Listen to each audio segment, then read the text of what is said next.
1. சத்யனின் சாவித்ரி. ஜனசக்தி அதிவிரைவு ரயில் நிஜாமுதீன் நோக்கி விரைந்து கொண்டிருந்தது. அதில் புதியதாக திருமணம் செய்து கொண்ட சாவித்ரி தனது கணவன் சத்யனுடன் டெல்லிக்கு சென்று கொண்டிருந்தாள். திடீரென்று கண் விழித்த சாவித்ரி எதிர்படுக்கையில் கணவர் சத்யன் இல்லாததை கவனித்தாள். பாத்ரூம் போயிருப்பாரோ என எண்ணியபடியே படுத்திருந்தாள். நீண்ட நேரம் ஆகியும் சத்யன் திரும்பாததால் சாவித்ரி கம்பார்ட்மெண்ட் ஐ விட்டு வெளியே வந்து பார்த்தபோது சத்யன் அந்த நடு இரவிலும் யாரிடமோ ரகசிய குரலில் பேசிக்கொண்டிருந்தான். சாவித்ரி அவனுக்கு அருகே சென்று அவன் பேசுவதை கவனித்தாள். சத்யன் சாவித்ரி தனக்கு பின்புறம் நிற்பதை கவனிக்காமல் போனில் யாரிடமோ நான் புறப்பட்டு வந்து கொண்டிருக்கிறேன். நாம் ஏற்கனவே திட்டமிட்டபடி நிஜாமுதீன் எக்ஸ்பிரஸ் ரயில் மீண்டும் சென்னை திரும்பும்போது பைசால்பூர் ஆற்று பாலத்தினை கடக்கும் போது குண்டு வெடிக்குமாறு செட் செய்து விடுங்கள். மற்ற விஷயங்களை நேரில் பேசிக்கொள்ளலாம் என சொல்லி தொடர்பை துண்டித்தான். மீண்டும் தனது இருக்கைக்கு செல்வதற்காக திரும்பியபோது சாவித்ரி அங்கு நின்று கொண்டிருப்பதை பார்த்து அதிர்ச்சி அடைந்தான்.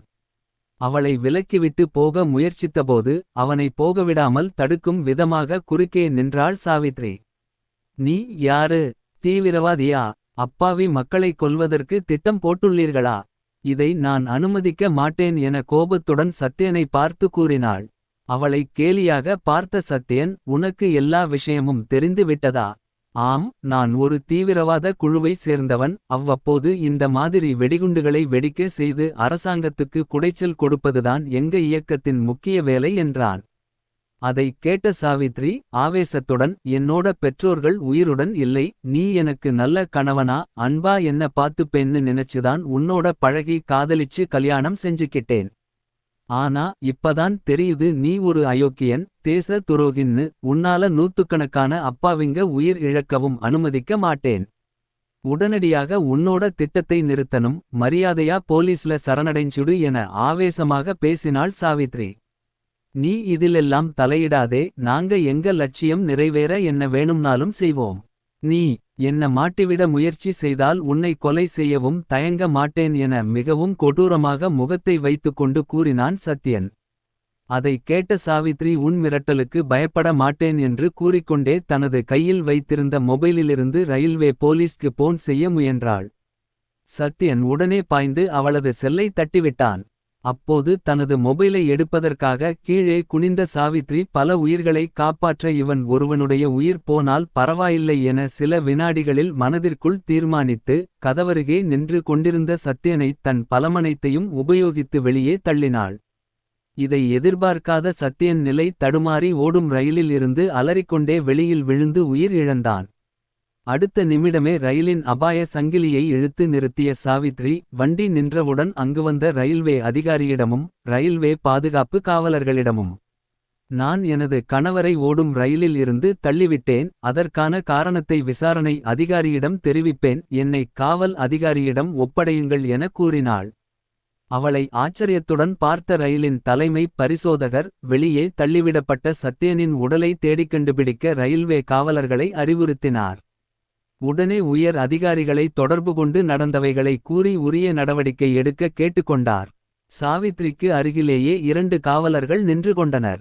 ரயில் மீண்டும் புறப்பட்டு அடுத்த ஸ்டேஷனை அடைந்தவுடன் அங்கு தயார் நிலையில் இருந்த காவல்படை சத்யனின் உடலை கைப்பற்றி எடுத்து சென்றதுடன் சாவித்ரியையும் கைது செய்து டெல்லிக்கு அழைத்து சென்றார்கள். சாவித்ரி விசாரணை அதிகாரியிடம் நடந்தவைகளை விரிவாக கூறி உடனடியாக நடவடிக்கை எடுக்கும்படி கேட்டுக்கொண்டாள். அதிகாரிகள் விரைந்து நடவடிக்கை எடுத்தனர். சிறப்பு வெடிகுண்டு நிபுணர்கள் மற்றும் சிறப்பு பாதுகாப்பு படையினர் நிஜாமுதீன் எக்ஸ்பிரஸ் ஐ ரகசியமாக கண்காணித்தனர். அப்போது ரயில் நிலையத்தில் தேநீர் விற்பனை செய்பவர்கள் போல வந்த இருவர் ரயிலின் கழிப்பறையில் வெடிகுண்டு வைக்க முயற்சி செய்தபோது சிறப்பு படையினரால் கைது செய்யப்பட்டார்கள். வழக்கை விசாரித்த சிறப்பு நீதிமன்ற நீதிபதிகள் தங்களுடைய தீர்ப்பில் சாவித்ரி தனது கணவர் சத்யனை ஓடும் ரயிலில் இருந்து தள்ளிவிட்டு கொலை செய்தது கொலை குற்றம் என்றாலும் பல உயிர்களை காப்பாற்ற தனது கணவர் என்று பாராமலும் அவரை ரயிலில் இருந்து தள்ளிவிட்டுள்ளார். மேலும் இவரளித்து தகவலினால் ஒரு பெரிய குண்டு வெடிப்பு சம்பவம் தவிர்க்கப்பட்டு நூற்றுக்கணக்கான உயிர்கள் காப்பாற்றப்பட்டதோடு தீவிரவாதிகளும் பிடிபட்டுள்ளனர். எனவே இவர் பல உயிர்களை காப்பாற்றவே இந்த செயலை செய்துள்ளதால் சிறப்பினமாக கருதி சாவித்ரி விடுதலை செய்யப்படுகிறார் என தெரிவித்திருந்தனர். மேலும் சாவித்ரிக்கு விருது வழங்கவும் அரசிற்கு அவர்கள் பரிந்துரை செய்தனர். சாவித்ரி தனது திருமண வாழ்க்கை சில மாதங்களிலேயே முடிந்துவிட்டது குறித்து வருத்தம் அடைந்தாலும், ஒரு அயோக்கியனிடமிருந்து தன்னுடைய வாழ்க்கை மீட்கப்பட்டது குறித்தும், பல உயிர்களை தம்மால் காப்பாற்ற முடிந்தது குறித்தும் மகிழ்ச்சி அடைந்தாள். 2. பிச்சுமணி. பிச்சுமணி நகருக்கு வெளியே அமைந்துள்ள அந்த வீட்டுக்கு 6 மாதங்களுக்கு முன்பாகத்தான் கிரகப்பிரவேசம் செய்துகொண்டு மகன் மற்றும் மருமகளுடன் குடிபெயர்ந்தார். அது மாநகரின் விரிவாக்க பகுதியில் நகரில் இருந்து சற்று தொலைவில் அமைந்து இருந்தது. மகன் கிருஷ்ண் மருமகள் புவனாவும் காரில் நகருக்கு வேலைக்கு சென்று வருகிறார்கள். தினமும் இரவு 7 மணிக்கு மேல் தான் வீட்டிற்கு திரும்புவார்கள். வரும் போதே வீட்டுக்கு தேவையான காய்கறிகள் மற்றும் இதர பொருள்களை வாங்கி வந்து விடுவார்கள். பிச்சுமணியும் அரசாங்க வேலையில் இருந்து ஓய்வு பெற்றவர். மனைவி சில வருடங்களுக்கு முன்பே திடீரென்று நெஞ்சுவலி ஏற்பட்டு இறந்துவிட்டாள். மருமகள் புவனா காலையில் அலுவலகத்திற்கு செல்வதற்கு முன்பாகவே சமையல் செய்து மாமனார் சாப்பிட ஏதுவாக மேடையில் எடுத்து வைத்து விட்டு சென்று விடுவார். அவர்கள் சென்ற உடன் வீட்டை பெருக்கி சுத்தம் செய்வதற்கும், சமையல் செய்த பாத்திரங்களை கழுவி சுத்தம் செய்து வைப்பதற்கும் ஒரு பெண்மணி வந்து செல்வாள். பிச்சுமணிக்கு ஆரம்ப காலங்களில் மிகவும் பொழுதை போக்குவது சிரமமாக இருந்தது. பிறகு தனி வீடாக இருந்ததால் வீட்டை சுற்றி பூச்செடிகள் வைத்து வளர்க்க ஆரம்பித்தார். இவையெல்லாம் சில மாதங்களே. இவர்கள் அங்கு குடி வந்த 2 மாதத்தில் இவர்கள் வீட்டை ஓட்டி காலியாக இருந்த ஒரு வீட்டிற்கு 4 வாலிபர்கள் வந்து குடியேறினார்கள். பெரும்பாலும் அவர்கள் பகல் நேரங்களில் வீட்டில் இருப்பது இல்லை.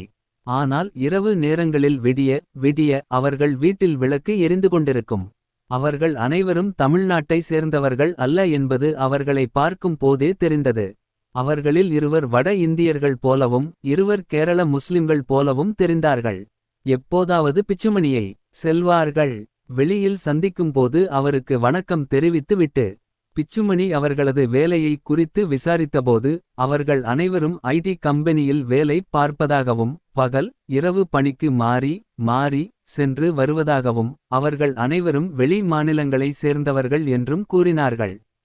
இருந்தபோதிலும் பிச்சுமணிக்கு அவர்கள் மீது ஒருவித சந்தேகம் இருந்து வந்தது. அதை மேலும் உறுதி செய்யும் விதமாக முதல் நாள் இரவு பிச்சுமணி மாடியிலிருந்து தனது அறையில் உறங்கிக் கொண்டிருந்தபோது, பக்கத்து வீட்டின் மாடி அறையில் ஏதோ சத்தம் கேட்டது. தூக்கத்தின் இடையில் விழித்து எழுந்த பிச்சுமணி தனது அறையின் ஜன்னலை லேசாக திறந்து பார்த்த போது பக்கத்து வீட்டின் மாடியில் அந்த 4 நபர்களும் தங்களுக்குள் குசுகுசுவென ஏதோ பேசிக்கொண்டார்கள். அது பிச்சுமணியின் காதில் அரைகுறையாக விழுந்தது. அவர்கள் தங்களுக்குள் பேசிக் கொண்டபோது, 4வரும் தனித்தனியாக தங்களுக்கென ஒரு இடத்தை பிரித்து கொண்டார்கள். அதாவது ஒருவர் சென்ட்ரல் ஸ்டேஷன், மற்றொருவர் பெசன்ட் நகர் சர்ச், 3ஆமவர் பிரபல தியேட்டர் பெயர் ஒன்றினையும் இன்னொருவர் பிரபல ஷாப்பிங் மால் ஒன்றினையும் கூறினான். மற்றொருவன் அவர்களிடம் அவரவர்களுக்கு ஒதுக்கப்பட்ட இடங்களுக்கு சென்று குறிப்பிட்ட வேலையை குறிப்பிட்ட நாளில் கரெக்டாக முடித்துவிட வேண்டும் என்று ஆணையிட்டான். 3 மாதங்களாக இதற்காக செய்த முன்னேற்பாடுகளை மீண்டும் ஒருமுறை சரிபார்த்து கொள்ள வேண்டும் என்றும், இதில் எந்தவித தவறும் நடந்துவிடக்கூடாது என்பதில் கவனமாக இருக்க வேண்டும் என்றும் அறிவுரை கூறினான். மீண்டும் புதன்கிழமை அன்று இது குறித்து பேசி இறுதி முடிவு எடுக்கலாம் என்றும் கூறினான். இதையெல்லாம் தன் வீட்டில் ஜன்னலருகே நின்று கேட்டுக்கொண்டிருந்த பிச்சுமணி, இவர்கள் அனைவரும் ஏதும் வேலையில் இல்லை என்பதும், ஏதோ முக்கியமான சதியில் ஈடுபட்டு ஏதோ ஒரு பெரிய நாச வேலையில் ஈடுபட இருக்கிறார்கள் எனவும் சந்தேகப்பட்டார். மறுநாள் காவல்துறையில் பணிபுரியும் தனது நண்பர் ராஜேந்திரனுக்கு போன் செய்து ஒரு முக்கியமான விஷயம் பேச வேண்டும் என்று கூறினார். அதற்கு ராஜேந்திரன் முக்கியமான விஷயமாக இருந்தால் போனில் பேச வேண்டாம் என்றும், ஒரு குறிப்பிட்ட ஹோட்டலின் பெயரை கூறி அந்த இடத்திற்கு நேரில் உடனே புறப்பட்டு வருமாறு கூறினார். அதன்படி பிச்சுமணியும் உடனே ராஜேந்திரன் கூறிய ஹோட்டலுக்கு சென்று அமர்ந்து இருந்தார். அப்போது அங்கு வந்த காவல் ஆய்வாளர் ராஜேந்திரன் அவரிடம் என்ன விஷயம் என்று கேட்டார். பிச்சுமணியும் நடந்தவைகளை எல்லாம் ராஜேந்திரனிடம் எடுத்து கூறினார். அதற்கு ராஜேந்திரன், நீங்கள் கூறுவது எல்லாம் கேட்டால் அவர்கள் சந்தேகத்திற்குரிய நபர்களாகவே தெரிகிறார்கள். எனினும் நீங்கள் என்னிடம் இந்த விஷயத்தை கூறியது போல வேறு யாரிடமும் கூற வேண்டாம். நான் ரகசியமாக எங்களது ஆட்களை அனுப்பி விசாரணை செய்து அவர்களை கூண்டோடு பிடிக்க நடவடிக்கை எடுக்கிறேன். அதுவரை நீங்கள் யாரிடமும் இந்த விஷயத்தைப் பற்றி பேச வேண்டாம் என்று கூறினார். ராஜேந்திரனிடம் சரி என்று கூறிவிட்டு வந்த பிச்சுமணி இந்த விஷயத்தை மகனிடம் கூட தெரிவிக்காமல் ரகசியம் காத்தார். மறுநாள் ஞாயிற்றுக்கிழமை. பிச்சுமணியின் மகன் மருமகள் இருவருமே வீட்டில் இருந்தனர். அப்போது காலை 10:00 மணியளவில் ஓரு ஆணும் பெண்ணும் வந்தனர். வந்தவர்கள் அரசு பணியாளர்கள் என்றும் உள்ளாட்சி தேர்தல் நடைபெற உள்ளதால் வாக்காளர் பட்டியல் சரி பார்க்கும் பணியில் ஈடுபட்டு உள்ளதாக தெரிவித்தனர். அப்போது பிச்சுமணி அவர்களிடம் தங்களது வாக்குகள் முன்பு வசித்த வீட்டு முகவரியில் உள்ளதாகவும் இன்னமும் தற்போதைய முகவரிக்கு மாற்றம் செய்யவில்லை என கூறினார். அதற்கு வந்தவர்கள் பரவாயில்லை, இந்த படிவத்தை நிரப்பி கையொப்பமிட்டு கொடுங்கள், நாங்களே மாற்றம் செய்து வாக்காளர் பட்டியலில் இணைத்து விடுவோம் என கூறினார்கள். அதன்படி பிச்சுமணி படிவம் ஒன்றினை பூர்த்தி செய்து கொடுத்தார். விரைவில் மாற்றம் செய்துவிடுவதாக கூறி அவர்கள் விடைபெற்று சென்றனர். பின்னர் அவர்கள் பக்கத்து வீடுகளுக்கும் சென்றதை பிச்சுமணி பார்த்தார். இளைஞர்கள் அன்று பேசிய புதன்கிழமை கடந்து வெள்ளிக்கிழமையும் வந்துவிட்டது. ஆனால் பக்கத்து வீட்டு இளைஞர்கள் எப்போதும் போல இருந்தார்கள். ஒன்றும் வித்தியாசமாக தெரியவில்லை. நாம்தான் ஏதும் தவறாக புரிந்து கொண்டோமோ என குழம்பி போனார் பிச்சுமணி. பிச்சுமணி ராஜேந்திரனுக்கு போன் செய்தபோது அவர் தாம் கொஞ்சம் பிஸியாக இருப்பதாகவும் மாலையில் பேசுவதாக கூறி போனை துண்டித்தார். மாலையில் பிச்சுமணி வீட்டின் முன்பக்க ஹாலில் அமர்ந்து நியூஸ் பார்த்து கொண்டிருந்தபோது தொலைக்காட்சியில் செய்தி வாசிப்பின் இடையில் பிரேக்கிங் நியூஸ் ஒன்று ஸ்க்ரால் ஆக ஓடியது. அதில் சென்னையில் சென்ட்ரல் ரயில் நிலையம், பெசன்ட் நகர் உள்ளிட்ட முக்கிய இடங்களில் குண்டு வெடிப்பு நிகழ்த்த சதி திட்டம் தீட்டிய தீவிரவாதிகள் 4 பேர் கைது. அவர்களது சதி திட்டம் முறியடிக்கப்பட்டது என பரபரப்பு செய்தியை ஒளிபரப்பியது. பிடிபட்ட தீவிரவாதிகளையும் படம் பிடித்து ஒளிபரப்பினார்கள். அதை பார்த்து கொண்டிருந்த கிரிஷ் அப்பாவுடன் அமர்ந்து டிவி இல் பார்த்தவுடன் அதிர்ச்சியுடன், அப்பா, இவங்க பக்கத்து வீட்டுல குடி இருக்கிற பசங்கப்பா என்றான். அவர்களை எனக்கு முன்பே தெரியும் என்றார் பிச்சுமண. என்னது, உங்களுக்கு முன்னாடியே தெரியுமா? ஆச்சரியத்துடன் கேட்டான் கிரிஷ். என பிச்சுமணி இதுவரை நடந்தவைகளை மகனிடம் கூறினார். சிறிது நேரம் கழித்து அந்த இளைஞர்கள் குடியிருந்த வீட்டுக்கு முன்பாக போலீசார் குவிக்கப்பட்டனர். போலீஸ் வேனிலிருந்து அந்த 4 இளைஞர்களும் இறக்கப்பட்டு வீட்டினுள் அழைத்து செல்லப்பட்டனர். வீடு முழுவதும் சோதனை செய்யப்பட்டது. அப்போது அங்கு காவல்துறை அதிகாரிகள், மத்திய உளவுத்துறை அதிகாரிகள், பத்திரிகையாளர்கள், தொலைக்காட்சி ஊடகங்கள் என அனைவரும் வந்து சேர்ந்தனர். அப்போது அங்கு வந்த ராஜேந்திரன் அவரது அதிகாரியிடம் தன்னுடைய வீட்டின் முன்பு நின்று கொண்டிருந்த பிச்சுமணியை அழைத்து அறிமுகம் செய்து வைத்தார். பின்னர் அங்கு கூடியிருந்த அனைத்து பத்திரிகையாளர்கள், தொலைக்காட்சி நிருபர்களிடமும் பிச்சுமணியை அறிமுகம் செய்தார். இந்த தீவிரவாதிகளை பிடிப்பதற்கும் குண்டுவெடிப்பு நிகழாமல் தடுத்து நிறுத்தவும் இவர் கொடுத்த தகவல்களே முக்கிய காரணம் என்றார். இவர் அளித்து தகவலின் அடிப்படையில் நாங்கள் திட்டம் தீட்டி இவர்களை வலைவிரித்து கூண்டோடு பிடிக்க நடவடிக்கை மேற்கொண்டோம். அதன்படி சென்ட்ரல் ரயில் நிலையம், பெசன்ட் நகர், சர்ச் மற்றும் சில இடங்களில் குண்டு வைப்பதற்கு இவர்கள் வந்தபோது காத்திருந்து இவர்களை கைது செய்தோம் என்றார். இதன் மூலம் நூற்றுக்கணக்கான அப்பாவி பொதுமக்கள் உயிர்பலி தடுக்கப்பட்டுள்ளது என்றார். மேலும் திரு பிச்சுமணிக்கு அரசு விருது வழங்க சிபாரிசு செய்யப்படும் என்றார். உடனே அனைத்து ஊடகங்களும் பிச்சுமணியை படம்பிடித்து தத்தமது சேனல்களுக்கு லைவ் ஆக அனுப்பி கொண்டிருந்தனர். பிச்சுமணியோ மீடியாக்களின் கேள்விகளுக்கு பதில் சொல்ல முடியாமல் திணறிக் கொண்டிருந்தார். அவரது மகன் கிரிஷ் தனது மனைவி புவனாவுடன் அப்பாவை பெருமையுடன் பார்த்து கொண்டிருந்தான். ராஜேந்திரனை தனியாக வீட்டினுள் அழைத்து சென்ற பிச்சுமணி அவரிடம் அவர்கள் தீவிரவாதிகள் என்பதை எப்படி உறுதி செய்தீர்கள் என கேட்டார். ராஜேந்திரன் அவரிடம் உங்க வீட்டுக்கு வாக்காளர் பட்டியல் சரி பார்க்க வந்தவர்கள் காவல்துறையின் உளவு பிரிவு அதிகாரிகள். அவர்கள் பக்கத்து வீட்டில் விசாரணை செய்யும்போது ரகசியமாக மைக்ரோபோன் ஒன்றை ஃபிக்ஸ் செய்திட்டு வந்தனர். அதன் மூலம் இவர்களின் திட்டம் மற்றும் நடமாட்டத்தை கண்காணித்த காவல்துறை சரியான நேரத்தில் அவர்களை கைது செய்தது என கூறி முடித்தார். பிச்சுமணி அவரை ஆச்சரியத்துடன் பார்த்ததுடன் உடனடியாக செயல்பட்டு ஒரு பெரிய ஆபத்திலிருந்து பொதுமக்களை காப்பாற்றியதற்கு காவல்துறைக்கு நன்றியும் தெரிவித்தார். 3 சதி 1 வலி 2. ரமேஷ், ராஜேஷ் இருவரும் இரட்டையர்கள். துரதிர்ஷ்டவசமாக படிக்கும்போதே பெற்றோரை இழந்து பல்வேறு தொழில்களையும் கவனித்துக் கொண்டு சொத்துக்களையும் விட்டார்கள். அப்பாவின் அனுபவித்து வந்தார்கள். சித்தப்பாவால் வளர்க்கப்பட்டு அவரது கண்காணிப்பிலும் உதவியிலும் தொழிலை கவனித்து வந்தார்கள். ரமேஷ், ராஜேஷ் இருவரும் இரட்டையர்களாக இருந்தபோதிலும் இருவருக்கும் இடையே 7ஆம் பொருத்தம், எதிர்மறையான குணங்கள், சந்தேகம், பொறாமை, காழ்ப்புணர்ச்சியுடன் இருந்தார்கள். இருந்த போதிலும் சமூகத்தில் கௌரவத்திற்காக இருவரும் ஒற்றுமையுடன் இருப்பது போல நடித்துக் கொண்டிருந்தார்கள். இது அவர்களது சித்தப்பாவுக்கு தெரிந்தபோதிலும் அவர் அவ்வப்போது அறிவுரை வழங்கினாலும் இருவரின் நிலையிலும் மாற்றமில்லை. அவர்களுக்கிடையே கருத்து வேறுபாடுகள் அதிகரித்த நிலையில் ரமேஷ் ராஜேஷை ஒழித்துக் கட்டிவிட்டால் தானே அனைத்து சொத்துக்களுக்கும் ஒரே வாரிசு ஆகிவிடலாம் என நினைத்து பெங்களூரு சென்று கொண்டிருக்கும் ராஜேஷை விபத்து ஏற்படுத்தி காலி செய்ய திட்டம் போட்டு கூலிப்படையை ஏவிவிட்டிருந்தான். அவன் ஏற்பாடு செய்திருந்தபடியே ராஜேஷின் கார் தேசிய நெடுஞ்சாலையில் ஓசூர் தாண்டி சென்று கொண்டிருந்த போது வலது பக்க டிராக்கில் வந்து கொண்டிருந்த லாரி ஒன்று திடீரென்று கட்டுப்பாடு இழந்து ராஜேஷின் கார் மீது மோதியதில் ராஜேஷின் கார் கவிழ்ந்து என்ன நடந்தது என்று அறியாமலேயே ராஜேஷ் உயிர் இழந்தான். ஈசிஆரில் பாண்டிச்சேரி நோக்கி சென்று கொண்டிருந்த ரமேஷ் மொபைல் ஒலிக்கவே ஒரு கையால் காரை ஓட்டியபடியே போனை எடுத்து ஹலோ என்றான். எதிர்முனையில் பேசிய சித்தப்பா ரமேஷ் ராஜேஷ் சென்ற கார் ஹோசூர் கிட்ட விபத்துல சிக்கி ராஜேஷ் அந்த இடத்திலேயே உயிர் இழந்துட்டான் செய்தி வந்திருக்குப்பா என அழுதபடியே கூறினார்.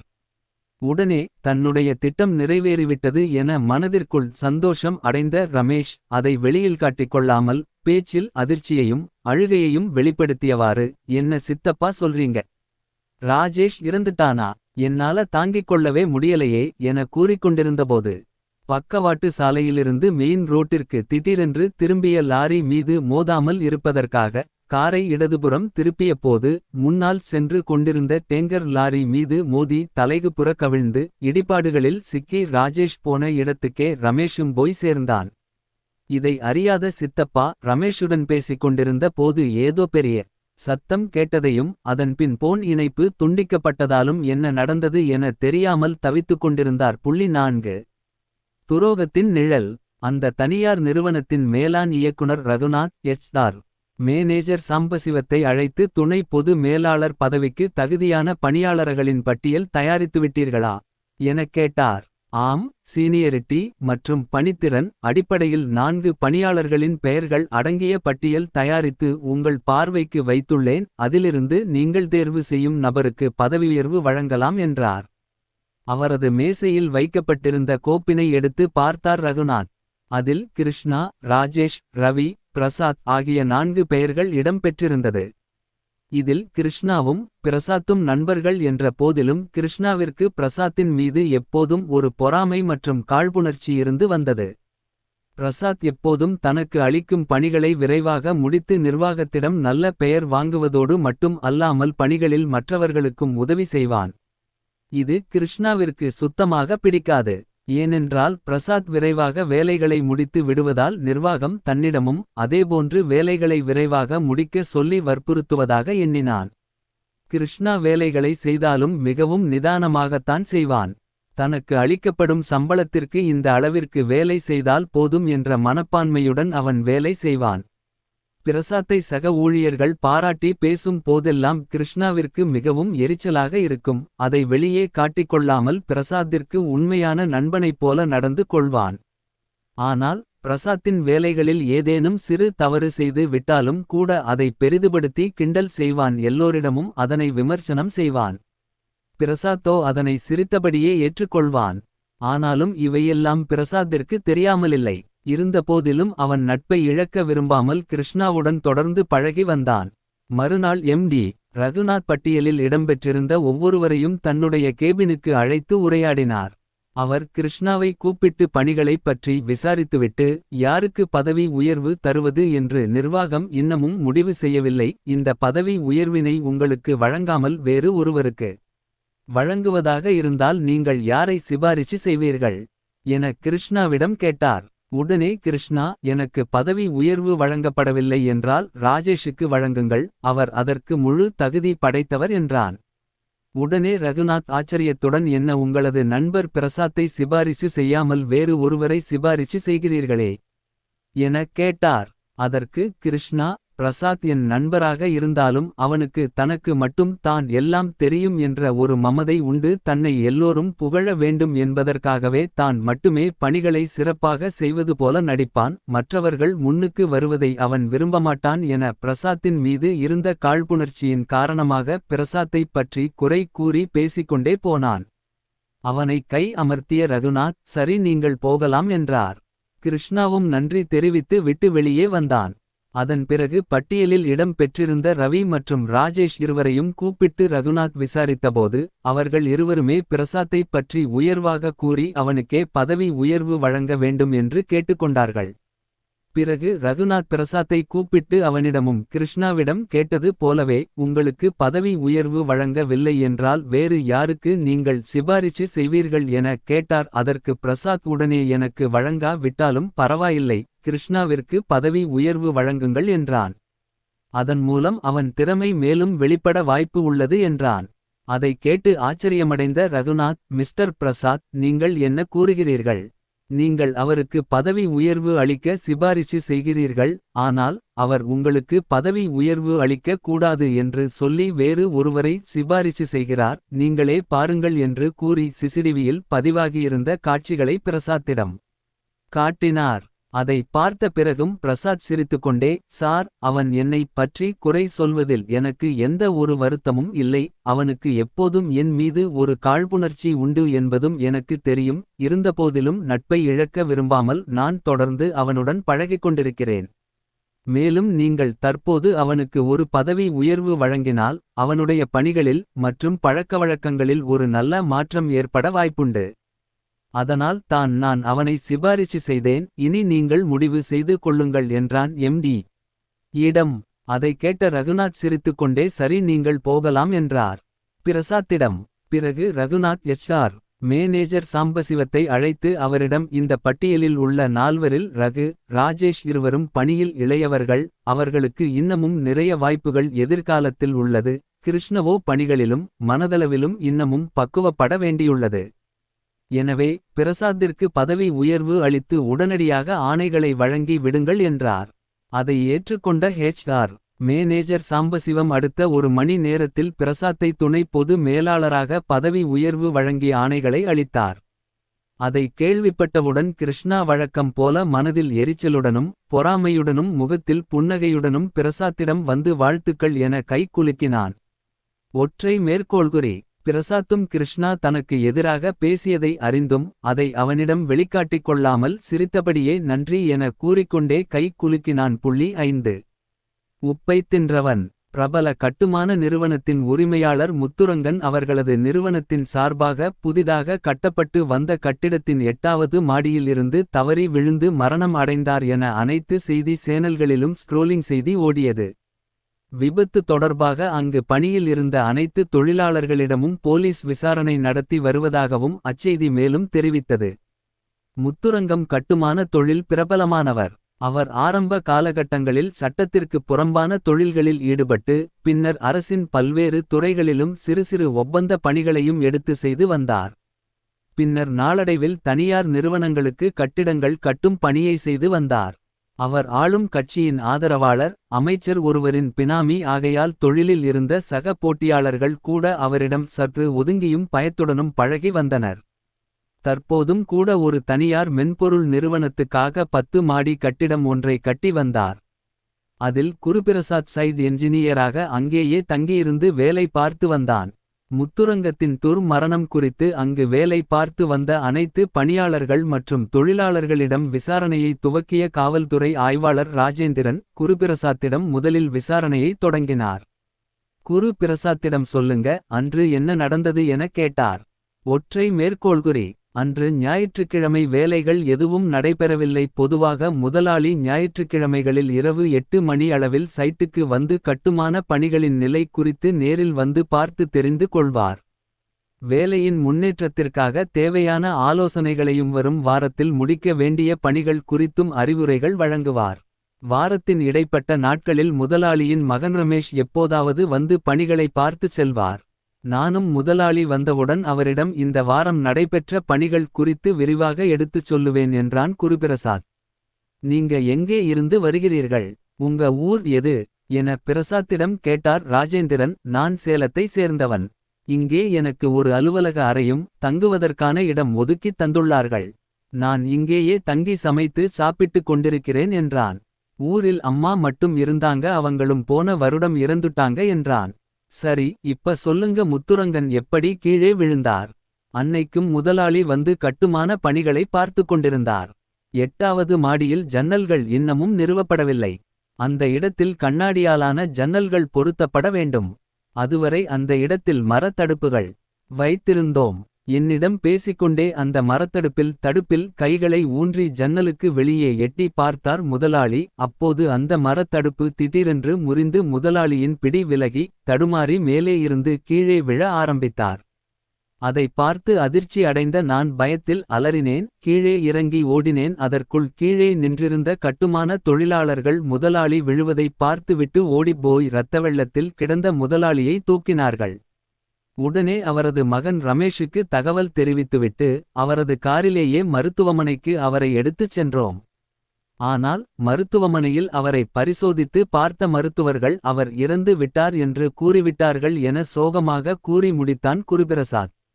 கட்டுமான பணிகள் மீண்டும் துவக்க படாத நிலையில் அடிக்கடி அங்கு வந்த காவல்துறை ஆய்வாளர் ராஜேந்திரன் தொடர்ந்து அங்குள்ள பணியாளர்களிடம் விசாரணை மேற்கொண்டு வந்தார்.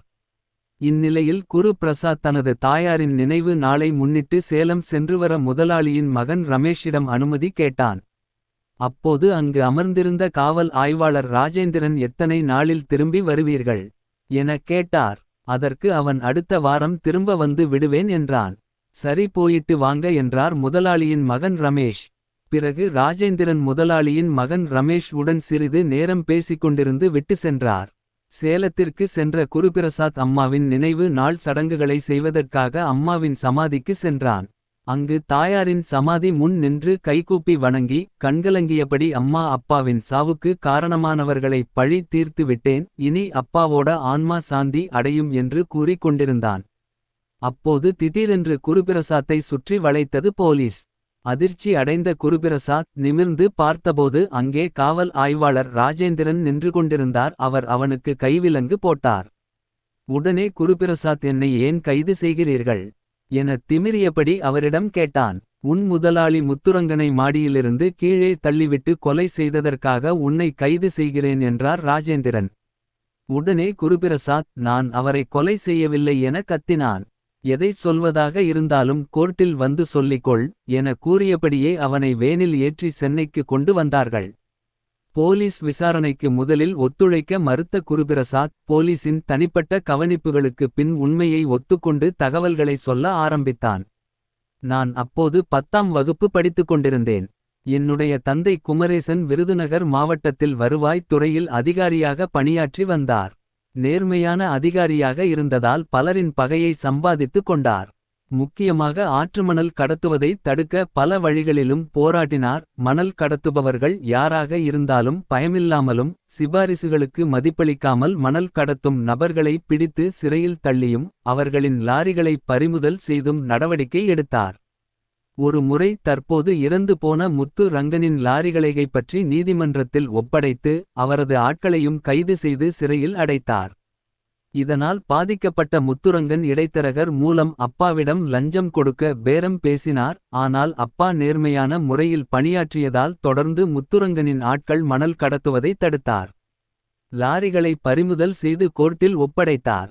இதன் காரணமாக சிறிது காலம் மணல் கடத்தல் நடைபெறாமல் அமைதியாகவே இருந்து வந்தது. அன்று ஞாயிற்றுக்கிழமை. நானும் அப்பாவும் காலையில் மார்க்கெட்டுக்கு சென்று காய்கறி வாங்கி வருவதற்காக ரோட்டில் நடந்து சென்று கொண்டிருந்தோம். அப்போது ஒரு சந்தின் முனையில் நின்றிருந்த கார் ஒன்று திடீரென்று எங்களை நோக்கி வேகமாக வந்தது. ஆபத்தை உணர்ந்த அப்பா அவசரமாக என்னை தனது இடது கையால் ரோட்டின் இடது ஓரத்துக்கு தள்ளிவிட்டார். கீழே விழுந்த நான் அதிர்ச்சியில் தட்டுத்தடுமாறி பயந்து போய் எழுந்து பார்த்தபோது அப்பா மீது அந்த கார் மோதி இரத்த வெள்ளத்தில் விழுந்து கிடந்தார். ஒற்றை மேற்கோள்குறி. அலறி துடித்த நான் அருகில் இருந்தவர்கள் உதவியுடன் அப்பாவை ஆஸ்பத்திரிக்கு எடுத்துச் சென்றபோது அப்பா இறந்து விட்டது தெரிந்தது. அம்மாவிற்கும் எனக்கும் இடி விழுந்தது போல் ஆயிற்று. காவல்துறை அந்த காரின் நம்பரை வைத்து அந்த காரை ஓட்டி வந்த டிரைவரையும் கைது செய்து காரையும் பறிமுதல் செய்தார்கள். ஆனால் நீதிமன்றத்தில் அந்த கார் வந்து கொண்டிருந்த போது திடீரென்று பழுது ஏற்பட்டதாகவும் அதனால் காரின் பிரேக் செயலிழந்து தறிகெட்டு ஓடி எனது அப்பாவின் மீது மோதி விட்டதாகவும் இது தற்செயலாக ஏற்பட்ட ஒரு விபத்து என்றும் திறமையான வக்கீலை வைத்து வாதம் செய்தார்கள். நீதிமன்றமும் அவர்கள் சொல்வதை ஏற்றுக்கொண்டு அந்த காரின் டிரைவருக்கு அபராதம் மட்டும் விதித்து விடுதலை செய்து விட்டார்கள். நானும் அம்மாவும் அப்பாவிற்கு ஏற்பட்டது விபத்துதான் என்று முடிவு செய்து எங்கள் விதியை நொந்துகொண்டு எங்களது வாழ்க்கையை ஓட்டிக் கொண்டிருந்தோம். நானும் மிகவும் கஷ்டப்பட்டு பொறியியல் பிரிவில் சிவில் இன்ஜினியரிங் படித்து பாஸ் செய்தேன். இந்நிலையில் அப்பாவின் நண்பர்கள் சிலர் வீட்டிற்கு வந்தனர். அவர்கள் அம்மாவிடம் வருத்தம் தெரிவித்து பேசும்போது அப்பாவிற்கு ஏற்பட்டது விபத்து அல்ல என்றும் மணல் கடத்தலில் ஈடுபட்ட முத்துரங்கனின் லாரிகளை பறிமுதல் செய்தது. அவர்களது ஆட்களை ஜெயிலில் தள்ளுவதற்கு அப்பா நடவடிக்கை எடுத்தாலும் கோபமுற்ற அவர் தனது ஆட்களை ஏவிவிட்டு அப்பாவின் மீது காரை மோத செய்து அதை ஒரு விபத்தாகவும் மாற்றி விட்டார் என கூறினார்கள். இதை கேட்ட எங்களுக்கு பெரும் அதிர்ச்சியாக இருந்தது.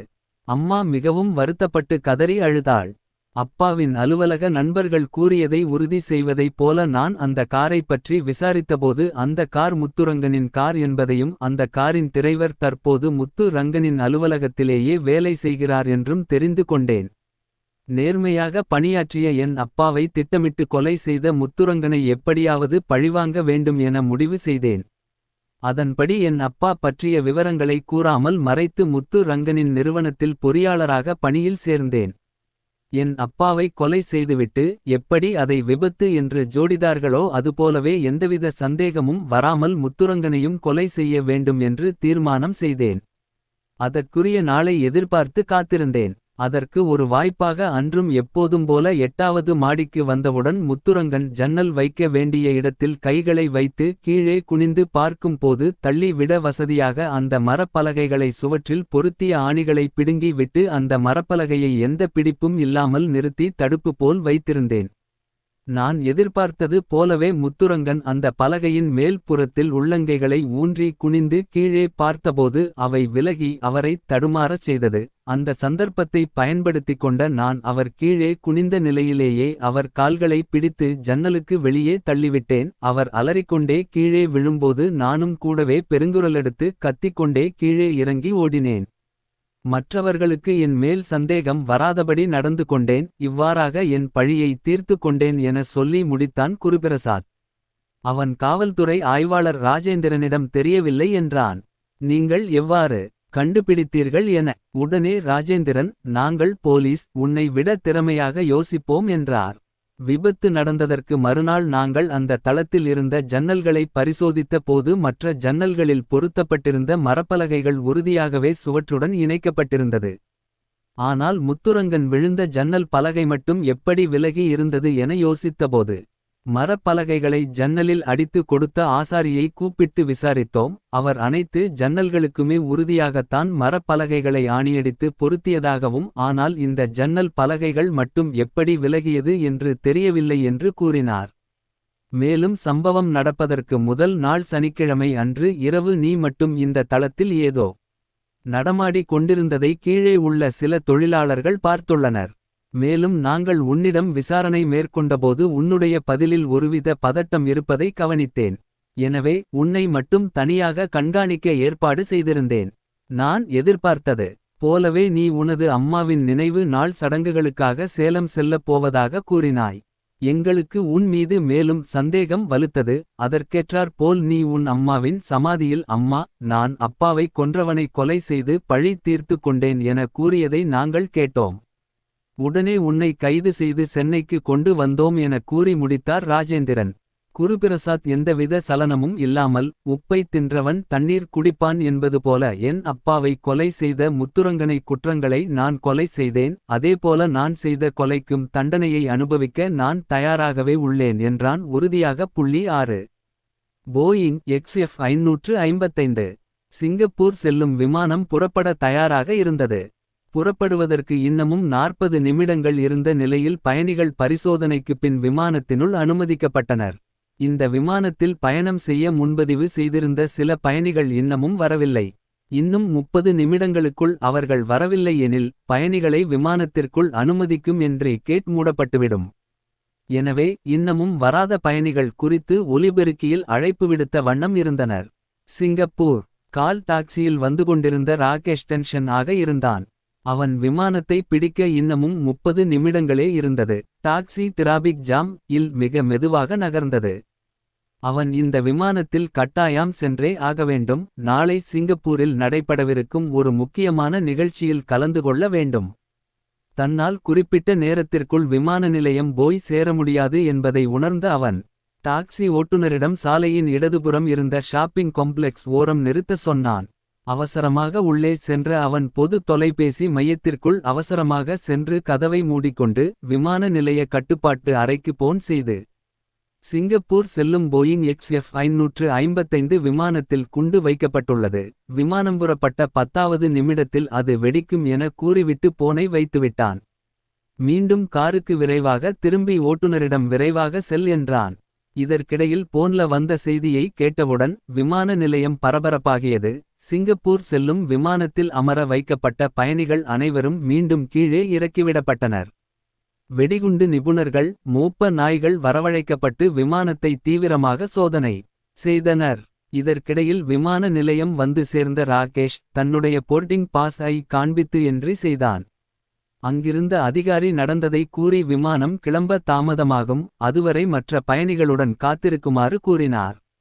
ராகேஷும் ஒன்றும் தெரியாதவன் போல மற்ற பயணிகளுடன் சென்று அமர்ந்து கொண்டான். சுமார் 1 மணி நேரம் சோதனைகளுக்கு பின்னர் வெடிகுண்டு மிரட்டல் வெறும் புரளி என முடிவு செய்த பிறகு பயணிகளை மீண்டும் விமானத்திற்குள் அனுமதித்தனர். விமானத்தின் பைலட் அனைத்து பயணிகளிடம் விமானம் புறப்படுவதில் ஏற்பட்ட தாமதத்திற்கு மைக்கில் வருத்தம் தெரிவித்துக் கொண்டிருந்தார்.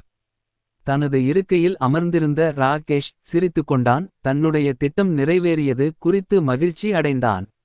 விமானம் புறப்பட தயார் நிலையில் பைலட் என்ஜினை இயக்கினார். அப்போது விமானத்தினுள் அவசரமாக உள்ளே நுழைந்த பாதுகாப்பு அதிகாரிகள் நேராக ராகேஷ் அமர்ந்திருந்த இருக்கைக்கு வந்து அவனிடம் சார், நீங்க கொஞ்சம் கீழே இறங்குறீங்களா, உங்க டிக்கெட் ஐ மீண்டும் பரிசோதனை செய்ய வேண்டியுள்ளது என்றார். அதிர்ச்சி அடைந்த ராகேஷ் நோ, நீங்க டிக்கெட் செக் செய்த பிறகுதானே விமானம் ஏற அனுமதி வழங்கினீர்கள். நான் இறங்க மாட்டேன், நான் கட்டாயம் இந்த விமானத்தில் பயணித்தே ஆக வேண்டும் என்றான். அதற்குள் மற்றொரு அலுவலர் ராகேஷ் தோளில் கைவைத்து கட்டாயம் உங்களை இந்த விமானத்தில் அனுப்பி வைப்போம் என்றபடியே அவனை அணைத்தவாறு கூட்டிச் சென்று விமானத்தில் இருந்து இறக்கினார். அந்த அதிகாரி ராகேஷ் ஐ விமான நிலையத்தில் உள்ள மற்றொரு அதிகாரியின் விசாரணை அறைக்கு அழைத்து சென்றார். அங்கிருந்த அதிகாரி ராகேஷிடம் சொல்லுங்க மிஸ்டர் ராகேஷ், ஏன் விமானத்தில் வெடிகுண்டு இருப்பதாக போன் செய்தீர்கள் என கேட்டார்.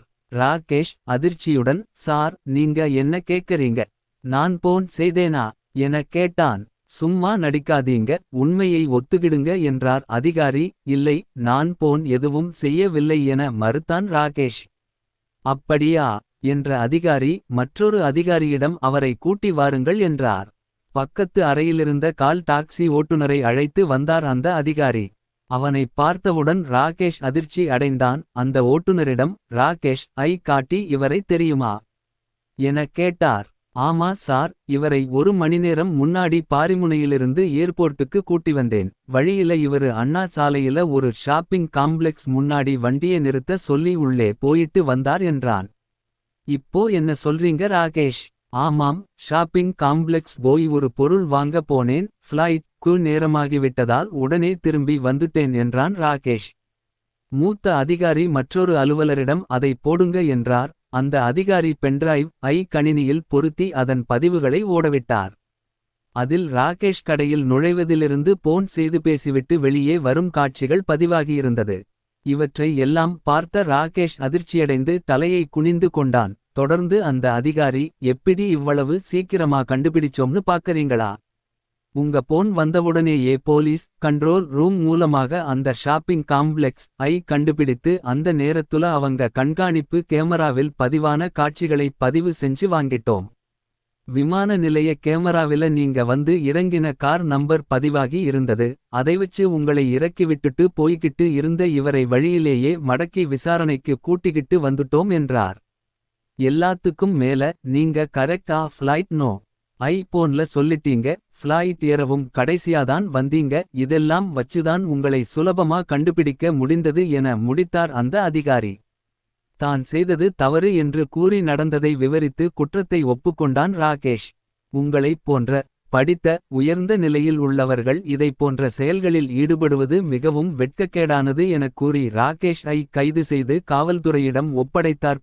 7 சதி வைரஸ் ஊரில் அனைவரும் பதட்டத்துடன் காணப்பட்டனர். புதியதாக பரவியுள்ள வைரஸ் ஒன்று நாட்டில் பீதியை கிளப்பியதுடன் கொஞ்சம் கொஞ்சமாக கிளைவிட்டு பறந்து உயிர்பலி வாங்க ஆரம்பித்திருந்தது.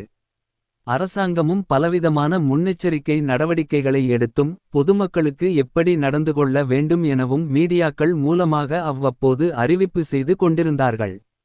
முக்கியமாக வெளிநாடுகளில் இருந்து வரும் சுற்றுலா பயணிகளை விமான நிலையத்திலேயே பரிசோதனை செய்து வைரஸ் தாக்குதலுக்கு உள்ளானவர்களை கண்டுபிடித்து அவர்களை மருத்துவமனைகளில் தனிமைப்படுத்தி தனி வார்டுகளில் அனுமதித்து சிகிச்சை அளித்து வந்தனர்.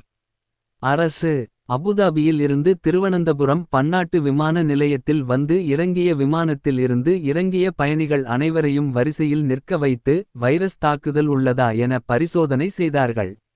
அப்போது கருத்த நிறத்துடன் உயரமாக இருந்த ஒரு இளைஞனை பரிசோதித்த போது அவனுக்கு வைரஸ் தாக்குதல் இருக்குமோ என்ற ஒரு சந்தேகம் அவரை பரிசோதித்த பணியாளர்களுக்கு ஏற்பட்டது.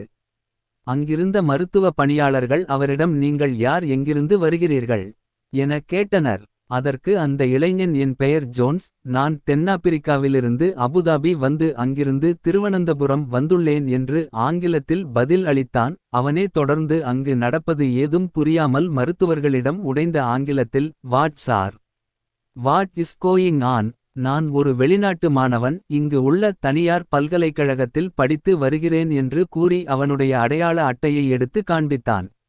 ஆனால் அங்கிருந்த மருத்துவ பணியாளர்கள் அவனிடம் உங்களுக்கு வைரஸ் நோய் தாக்குதல் இருக்கலாமோ என்ற ஒரு சந்தேகம் உள்ளது, எனவே உங்களை மருத்துவமனையில் அனுமதித்து சிகிச்சை அளித்த பிறகு உங்கள் கல்லூரிக்கு அனுப்பி வைப்போம் என ஆங்கிலத்தில் கூறினார்கள்.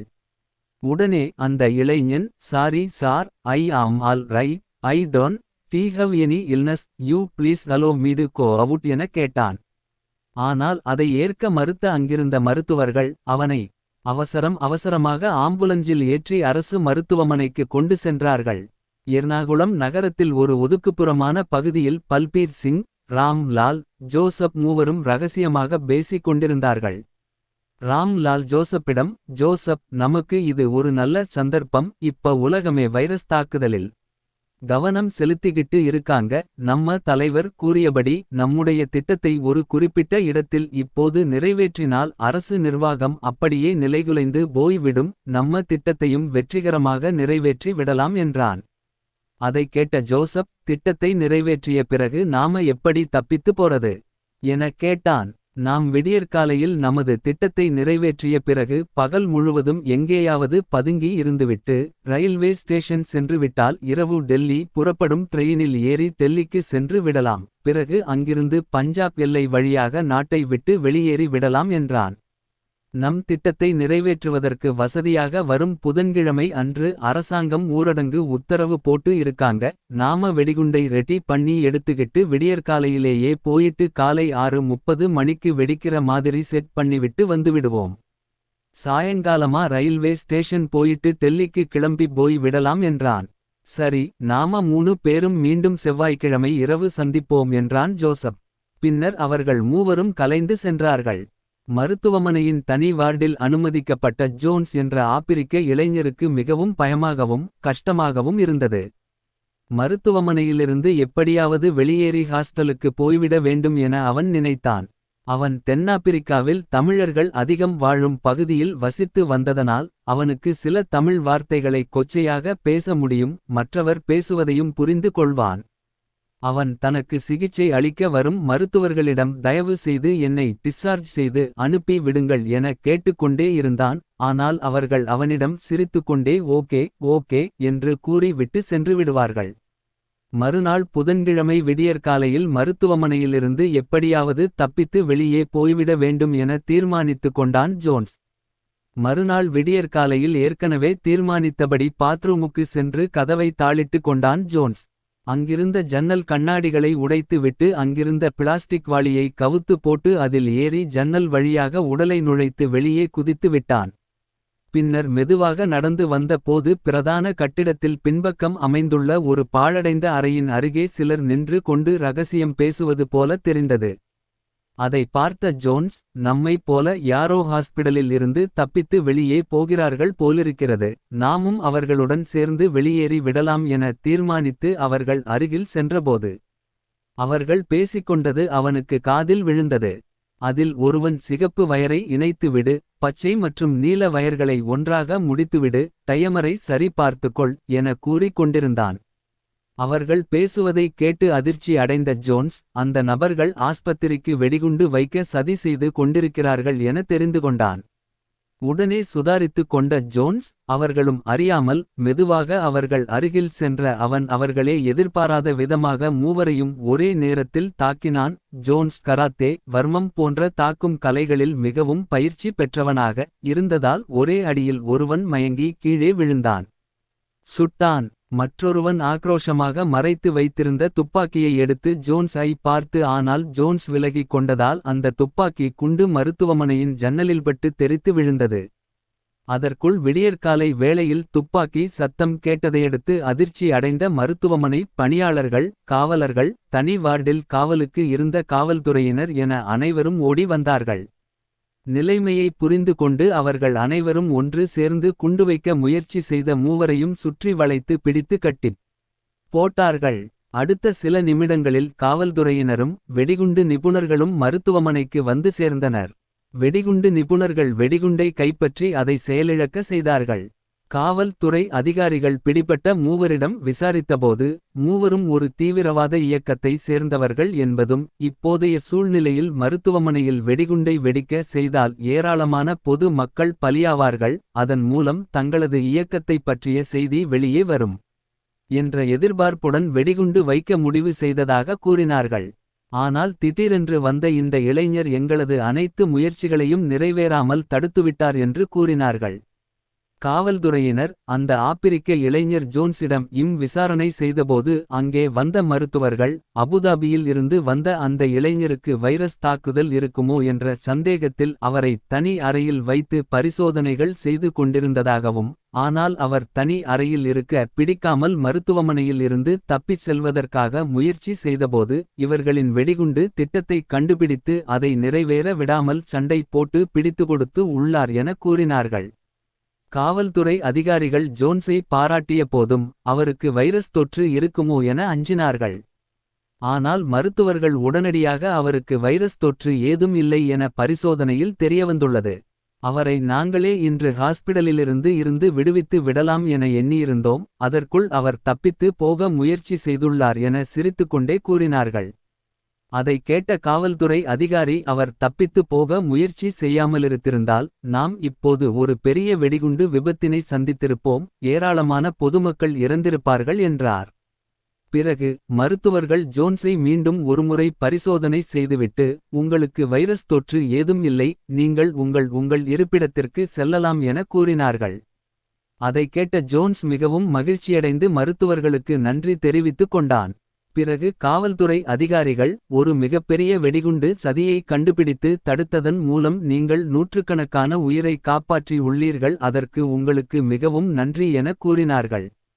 எங்கள் அரசாங்கம் மூலம் நீங்கள் விரைவில் கௌரவிக்கப்படுவீர்கள் என்றார். அதை கேட்ட தென்னாப்பிரிக்க இளைஞன் ஜோன்ஸும் சிரித்துக்கொண்டே அனைவருக்கும் நன்றி தெரிவித்துவிட்டு மருத்துவமனையில் இருந்து வெளியேறினான். 8. கடத்தல். போதைப்பொருள் கடத்தல் தடுப்பு பிரிவு அலுவலகத்தில் கண்காணிப்பாளரின் டெலிபோன் ஒலித்தது. கண்காணிப்பாளர் ஈஸ்வர் போன் ஐ எடுத்து ஹலோ என்றார். எதிர்முனையில் பேசிய நபர் சென்னை பெங்களூரு நெடுஞ்சாலையில் MHK 2237 பதிவெண் உள்ள காரில் போதைப் பொருள் கடத்தப்படுகிறது. கார் தற்போது பூந்தமல்லியை கடந்து போய் கொண்டிருக்கிறது என்றார். ஈஸ்வர், ஹலோ, நீங்க யாரு பேசுறீங்க என கேட்டபோது எதிர்முனையில் பேசிய நபர் பதிலேதும் கூறாமல் இணைப்பை துண்டித்தான். ஈஸ்வர் உடனே பெங்களூரு நெடுஞ்சாலையில் அமைந்துள்ள அனைத்து செக் போஸ்ட்களுக்கும் தகவல் தெரிவித்து அவ்வழியே செல்லும் அனைத்து வாகனங்களையும் முழுமையாக சோதனை செய்யும்படி உத்தரவிட்டார். தர்மபுரி, கிருஷ்ணகிரி மாவட்ட காவல் துறை அலுவலர்களுக்கு போன் செய்து மாவட்டத்தில் உள்ள போதைப் பொருள் தடுப்பு பிரிவு அதிகாரிகளை வாகனங்களை தீவிர சோதனையில் ஈடுபடுத்துமாறு ஆணை வழங்கிட கேட்டுக்கொண்டார். அதிகாரிகள் வாகனங்களை தீவிர பரிசோதனை செய்து கொண்டிருந்த போது கிருஷ்ணகிரி செக்போஸ்ட் அருகே MSK 2237 என்ற எண்ணிட்ட கார் ஒன்று வந்தது. ரவிபிரகாஷ் என்ற அதிகாரியின் தலைமையில் சோதனையில் ஈடுபட்டிருந்த போதைப்பொருள் கடத்தல் தடுப்பு குழு அந்த காரினை வழிமறித்து சோதனை செய்தது. அந்த காரில் 4 இளைஞர்கள் பயணம் செய்து கொண்டிருந்தனர். அவர்களிடம் விசாரித்தபோது அவர்கள் மும்பையில் இருந்து பெங்களூர் வழியாக தமிழ்நாடு மற்றும் ஆந்திராவிற்கு சுற்றுலா சென்றுவிட்டு மீண்டும் பெங்களூர் வழியாக மும்பைக்கு செல்வதாக தெரிவித்தனர். இருந்தாலும் அவர்களது பதிலில் திருப்தி அடையாத அதிகாரிகள் காரில் இருந்து அவர்களை இறங்கச் சொல்லி காரினை அங்குலம் அங்குலமாக சோதனை செய்தனர். இதனிடையில் அந்த செக்போஸ்டினை ஆம்புலன்ஸ் ஒன்று வெகுவேகமாக வந்து கடக்க முயன்றது. அப்போது அதனை தடுத்து நிறுத்திய சோதனை சாவடி ஊழியர்கள் ஆம்புலன்ஸில் யாரோ ஒரு நபர் படுக்க வைக்கப்பட்டிருப்பதை கண்டவுடன் வேனில் இருந்தவர்களிடம் எங்கே போகிறீர்கள் என கேட்டார். அவர்கள் இவருக்கு மிகவும் உடம்பு சரியில்லை, தர்மபுரி அரசு மருத்துவக் கல்லூரி மருத்துவமனைக்கு எடுத்துச் செல்கிறோம் என்றார்கள். உடனே அவர்களை அனுமதித்து மேலே போக சொன்னார்கள். இதூரத்திலிருந்து அந்த ஆம்புலன்ஸ் கடந்து போவதை பார்த்து கொண்டிருந்த ரவி பிரகாஷ் சோதனை செய்து கொண்டிருந்த தன்னுடைய குழுவினரிடம் உடனடியாக அந்த ஆம்புலன்ஸை தொடர்ந்து செல்லுங்கள் என கூறிவிட்டு தானும் தன்னுடைய மோட்டார் பைக்கில் வெகு வேகமாக அந்த ஆம்புலன்ஸை துரத்த ஆரம்பித்தார்.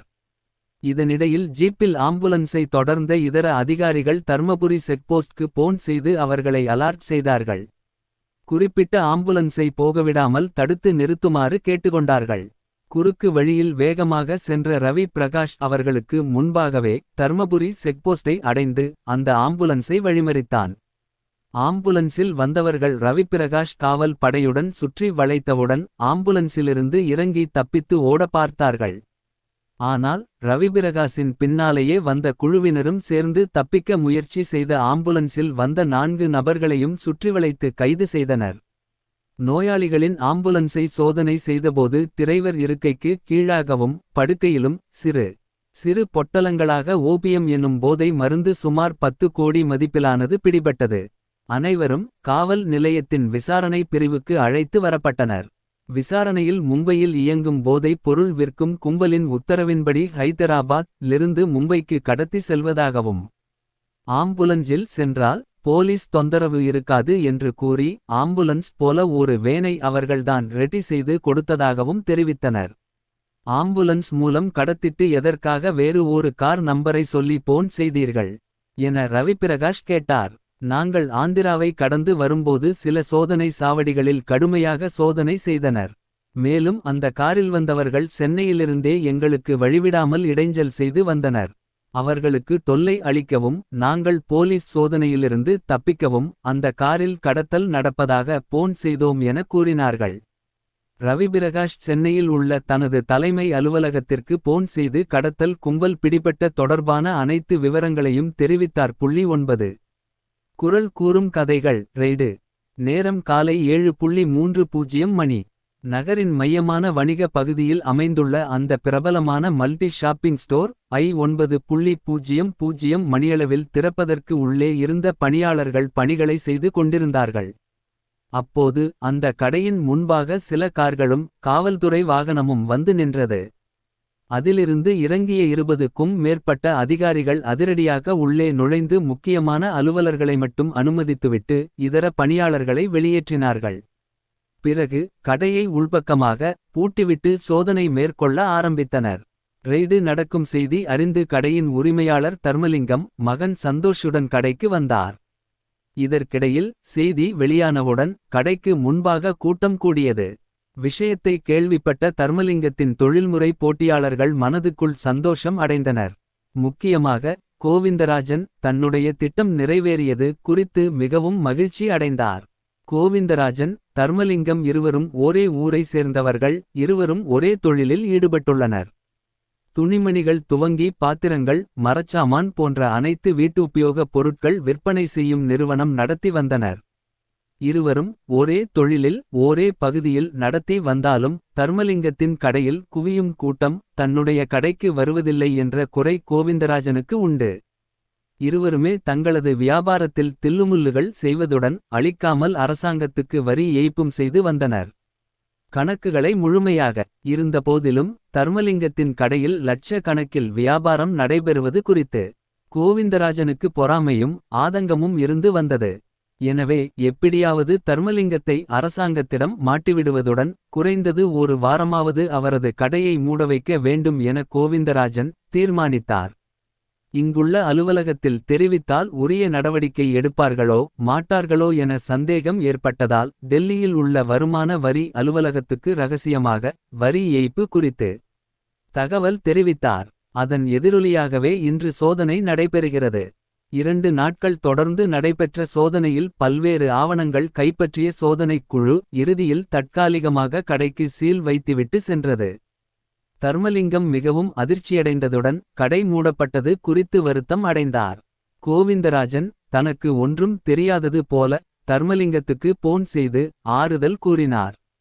ஆனால் அவரிடம் பேசிய தர்மலிங்கம் யாரோ வேண்டாதவர்கள் செய்த வேலை இது, அதுக்காக நான் கவலைப்படவில்லை. எனது ஆடிட்டர் வக்கீல்கள் மூலமாக நடவடிக்கை எடுத்து வருகிறேன். 2 நாளில் கடையை திறந்து விடுவேன் என கூறினார். அதை கேட்ட கோவிந்தராஜன் மனதிற்குள் சிரித்துக்கொண்டார். மறுநாள் காலை நடைப்பயிற்சிக்கு சென்றுவிட்டு வீட்டுக்கு திரும்பியிருந்தார் கோவிந்தராஜன். அவரது பேரன் சஞ்சய் ஹாலில் அமர்ந்து படித்துக் கொண்டிருந்தான். அதை பார்த்தவாறு சென்ற கோவிந்தராஜன் பேரனிடம் நல்லா படிடா என்றார்.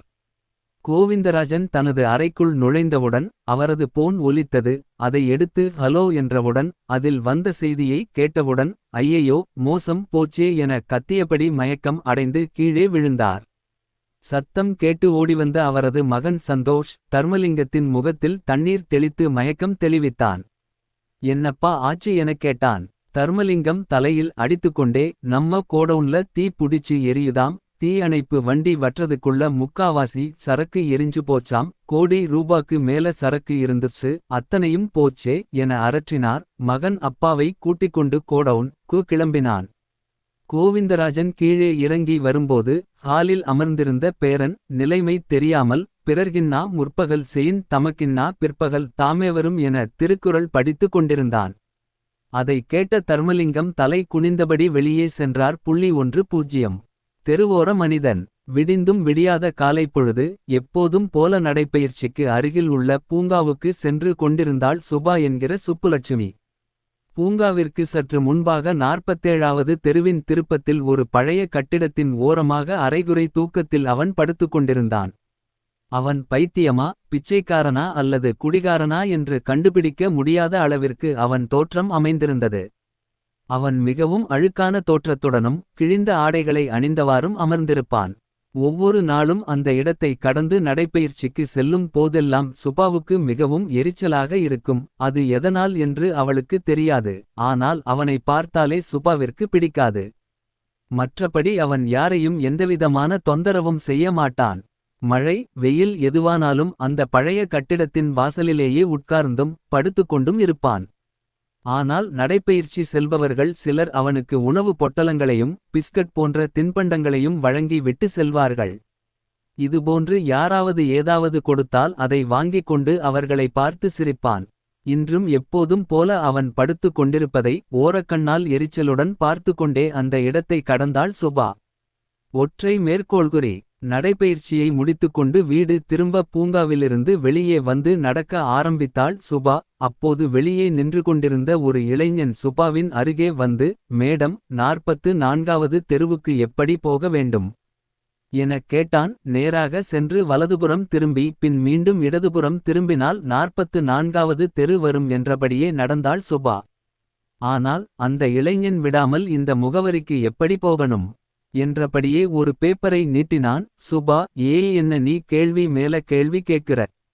எனக்கு தெரியாது, நீ தள்ளி போ என கூறிக்கொண்டிருக்கும்போதே அந்த இளைஞன் திடீரென்று சுபாவின் கழுத்தில் அணிந்து இருந்த தங்க சங்கிலியை அறுத்துக்கொண்டு ஓட ஆரம்பித்தான். நிலை குலைந்து போன சுதாரித்துக்கொண்டு திருடன் திருடன் என உரக்க கத்தினாள். அதைக் கேட்டவுடன் நடைப்பயிற்சியில் சுபா ஈடுபட்டிருந்த சில ஆண்கள் பார்க்கிற்கு வெளியே வந்து அவனை துரத்த ஆரம்பித்தார்கள்.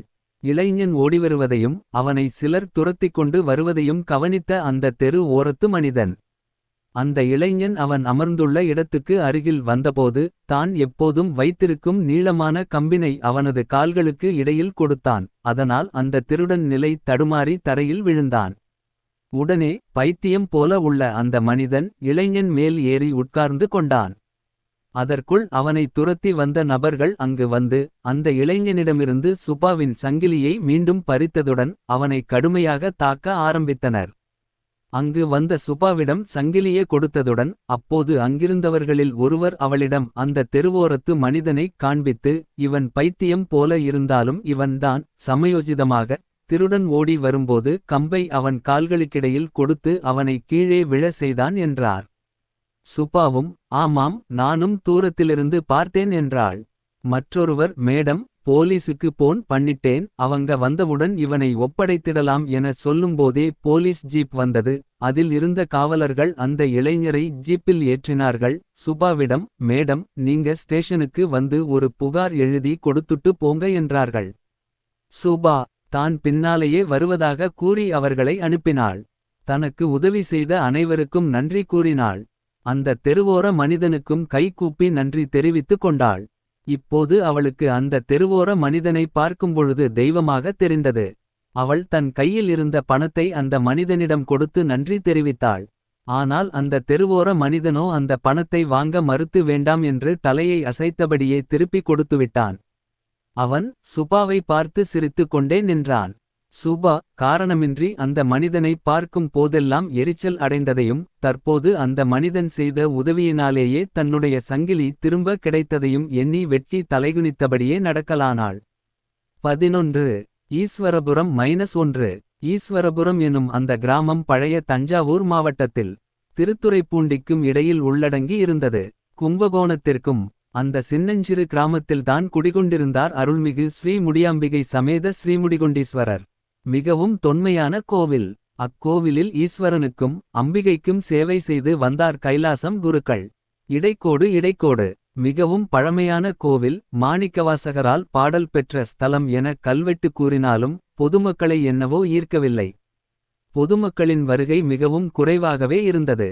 ஒரு கால பூஜை கூட செய்ய இயலாத அளவிற்கு நிலைமை இருந்தது. கைலாசம் குருக்கள் தனது மனைவி பார்வதியுடன் கோவிலுக்கு அருகே உள்ள ஒரு ஓட்டு வீட்டில் குடியிருந்து வந்தார்.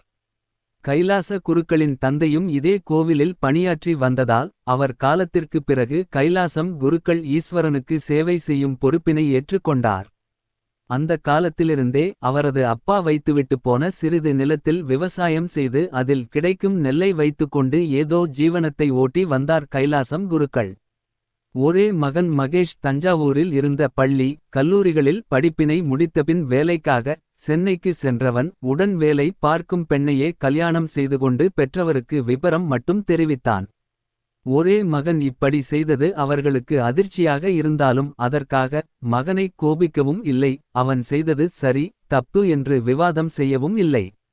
அவன் அம்மாவிற்கு தான் சற்று வருத்தம். பிறகு இதுவும் ஈஸ்வரனோட கிருபை என்று தம்பதியர் இருவரும் மனதை தேற்றிக்கொண்டனர். ஆனால் மகேஷ் அவன் பெற்றோரிடம், உங்கள் சம்மதம் இல்லாமல் நான் கல்யாணம் செய்து கொண்டது தப்புதான், என்னை மன்னித்து விடுங்கள், சென்னைக்கு புறப்பட்டு வந்து விடுங்கள், என்னோட இருக்கலாம் என்றான். அவன் பெற்றோர் அதை ஏற்றுக்கொள்ளவில்லை. இருப்பினும் அம்மாவிடம் அவ்வப்பொழுது போனில் பேசுவான். ஆனால் கைலாசம் மகனுடன் பேசுவது இல்லை. மாதம்தோறும் பிரதோஷத்தன்று அருகில் உள்ள பகுதிகளில் இருந்து மக்கள் கோயிலுக்கு வருவார்கள். அன்று மட்டும் ஏதோ சுமாராக வருமானம் கைலாசம் குருக்களுக்கு கிடைக்கும். அப்போது அங்கு வருபவர்களிடம் சொல்லி விளக்கு ஏற்றுவதற்காக எண்ணெய் வாங்கித்தரச் சொல்லுவார். கோயிலின் நிலைமை மோசமாக இருப்பதால் ஊர் பெரியவர்களிடம் சொல்லி கோயிலை அரசாங்கத்தின் இந்து சமய அறநிலையத் துறையிடம் கோயிலை ஒப்படைத்து விடலாம் என்று கூறினார். அவர்களும் இந்து சமய அறநிலையத் துறைக்கு பலமுறை கடிதம் எழுதியும் அந்த துறை எந்தவித பதிலையும் அளிக்கவில்லை. ஆனால் சிறிது நாட்களாக கைலாச குருக்களுக்கு கோயில் வருமானம் இல்லாமல் இருப்பதும் தனக்கும் வயதாகி கொண்டிருப்பதாலும் உடல் நலம் சரி இல்லாமல் இருப்பதாலும் கோவிலை ஊர் பெரியவர்களிடம் சொல்லி ஒப்படைத்துவிட்டு காஞ்சிபுரம் சென்று அங்கு உள்ள ஒரு முதியோர் இல்லத்தில் சேர்ந்து விட தீர்மானித்திருந்தார். ஆனால் ஊர் பெரியவர்கள் அவரிடம் சற்று பொறுமையாக இருங்கள் சாமி, வேறு யாராவது நல்ல குருக்கள் கிடைக்கும் வரையிலாவது தாங்கள் இங்கேயே இருக்க வேண்டும் என கேட்டுக்கொண்டனர்.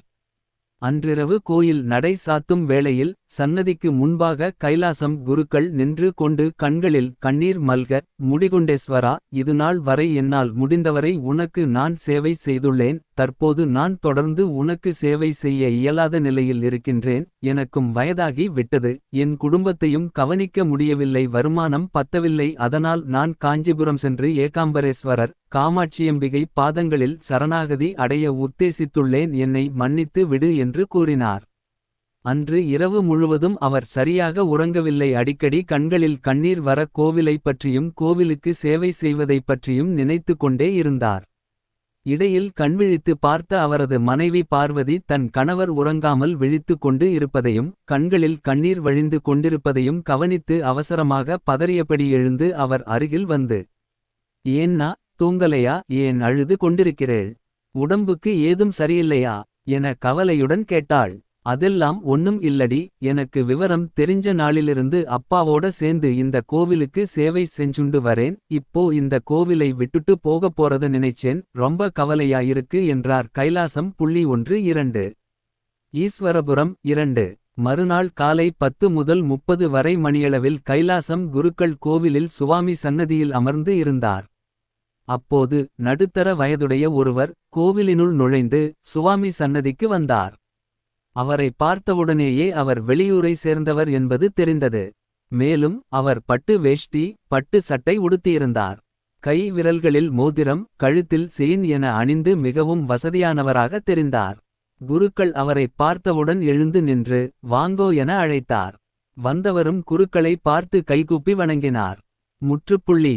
அவர் குருக்களிடம் தன் பெயர் தாமோதிரன், பிரபல ஜோதிடர் என்றும் கூறினார். தான் திருத்துறைப்பூண்டிக்கு ஒரு நிகழ்ச்சிக்காக வந்துவிட்டு சென்னைக்கு காரில் திரும்பி கொண்டிருக்கும்போது வழியில் மெயின் ரோட்டில் கார் பழுதாகி விட்டதாகவும் டிரைவர் பக்கத்து டவுனுக்கு போய் யாராவது மெக்கானிக் ஐ கூட்டி வருவதாக கூறி சென்றுள்ளார் எனவும் கூறினார். பின்னர் கைலாசம் குருக்கள் அவருக்கு சுவாமி சந்நிதியில் கற்பூர தீபம் காண்பித்து மரியாதை செய்தார். பிறகு அந்த ஜோதிடர் குருக்களிடம் அந்த கோயிலை பற்றிய விவரங்களை கேட்டார்.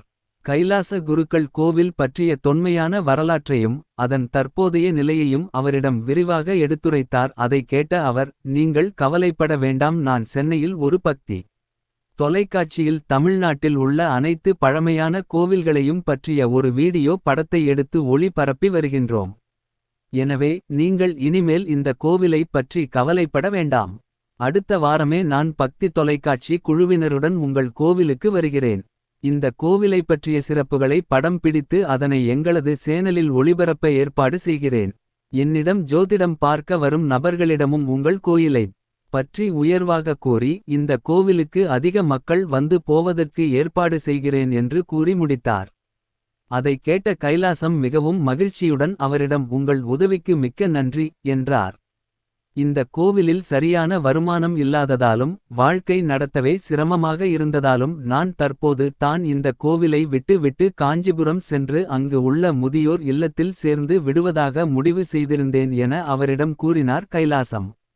அதற்கு தாமோதரன், "வேண்டாம் ஐயா, அவசரப்பட்டு முடிவு எடுக்காதீர்கள். நாங்கள் உங்க கோவிலை பற்றி எங்களது சேனலில் ஒளி பரப்பு செய்தவுடன் நீங்களே எதிர்பார்க்காத அளவுக்கு மக்கள் கூட்டமும் அதன் மூலம் உங்கள் வருமானம் வாழ்க்கை நிலையும் உயர்ந்துவிடும்" என்றார்.